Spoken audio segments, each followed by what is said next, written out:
Did you know that some of the strongest people in the Bible weren't the loudest, the boldest, or even the most confident? He was a young leader, a quiet soul, and a man trying to serve God while battling his own fear, pressure, and deep insecurity. His story is incredibly relevant for anyone today who feels overwhelmed by the weight of life. Let's step into Timothy's world for a moment. He wasn't a superstar preacher. He wasn't naturally bold and fiery like his mentor, the Apostle Paul. Scripture suggests he was young, timid, and often anxious. And yet, Paul left him in charge of the church in Ephesus, one of the most chaotic and challenging cities at the time. Can you just imagine the pressure? He had older people in the church questioning his authority simply because he was young. He had false teachers actively trying to stir up confusion and division. The entire church was tangled in conflict, and on top of all that, he had his own self-doubt whispering in his ear, "You're not good enough for this. You're going to fail." Timothy knew exactly what it felt like to be completely and utterly overwhelmed, and Paul knew it too. These weren't just instruction manuals for running a church. They were lifelines of encouragement to a young man carrying a burden he felt was far too heavy for him to handle. Paul didn't just give Timothy a list of rules to follow. He spoke directly to his heart, offering deep reassurance. He reminded Timothy, "Don't let anyone look down on you because you are young." He spurred him on, saying, "Fight the good fight of the faith." He coached him, "Fan into flame the gift of God, which is in you." And most powerfully he declared, "For God has not given us a spirit of fear, but of power and of love and of a sound mind." Notice what Paul wasn't doing.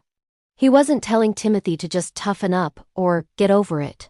He was communicating something much deeper. You're not alone in this. Your feelings don't make you weak. You are called by God, and God always equips the people He calls. This is the exact same message so many of us need to hear today.